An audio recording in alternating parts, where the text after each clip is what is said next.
In this video lecture, I will be talking on agglutination reactions. And as I mentioned in the previous lecture, that precipitation reaction is an antigen antibody interaction or technique for detection of soluble antigen. And when adding the antibody, this will result in formation of visible line of precipitate. However, in case of agglutination reaction, it is a technique for detection of particulate antigen or solid antigen and not soluble antigen. And as can be seen here, this is a particulate antigen. So when antibodies added, these antibodies will cross-link particulate antigens and result in formation of visible clumping of particles. Applications for agglutination reactions, there are so many applications, but I will just mention some examples.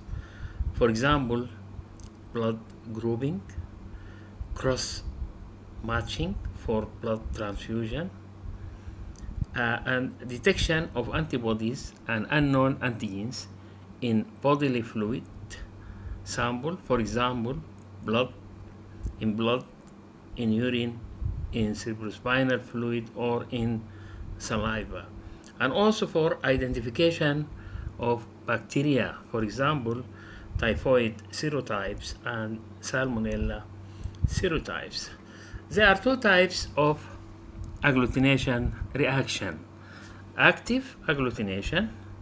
And in active agglutination, actually, antigens are present on target cells or particles and known as direct. This technique or active agglutination is known as direct agglutination.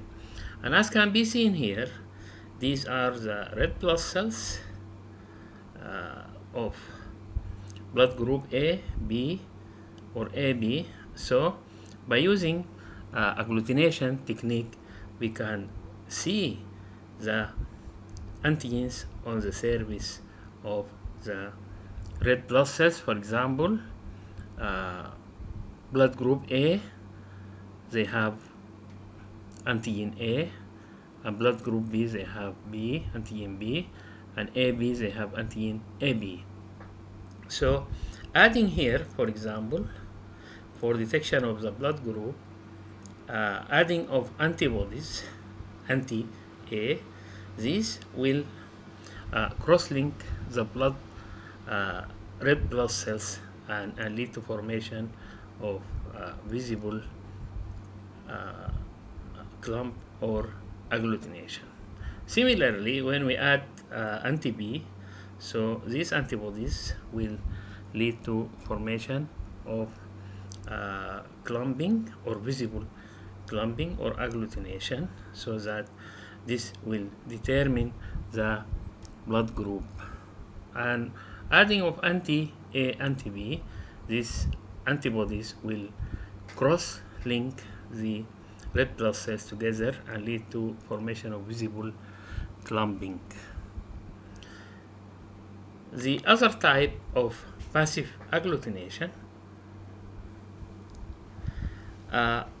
in this case, in contrast to direct or to active agglutination, where the antigen is present on the surface of the target cell, in case of passive agglutination, antigens does not occur naturally on cells or particles, or when only soluble. They are actually present in a soluble form, for example, in case of viral infections. So we do some manipulations. For example, we attach the antigens of interest to carrier particles or lattice, as can be seen here. Then we add a specific antibody. So if these antibodies are specific for this antigen, so they will cross-link this complex formed of the adsorbed antigens and the lattice, and this will lead to formation of visible clumping or agglutination.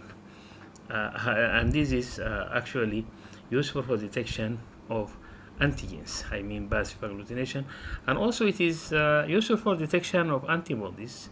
So we can just incubate the lattice particles. These are inactive with the antibody of interest. Then these antibodies will bind to the lattice particles, and then we add the specific antigen. So if the antigens and the antibody have specificity towards each other, so antigens will cross link these lattice particles together and will lead to visible clumping or agglutination.